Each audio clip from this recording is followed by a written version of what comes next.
Dalawa ka na. Sabi ko kahit hindi ka kahit hindi ako na katabi niyo, ganun pa rin kayo.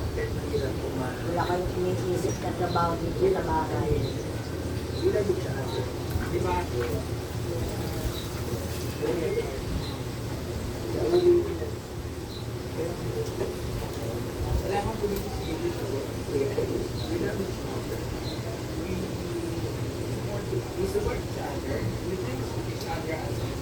Pati pagpakain ng aso. Mamatay na talaga yung aso na yan. Wala nagpapakain.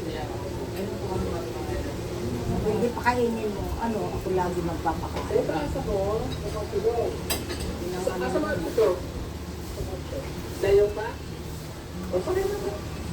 Sakay. Sakay. Sakay ba?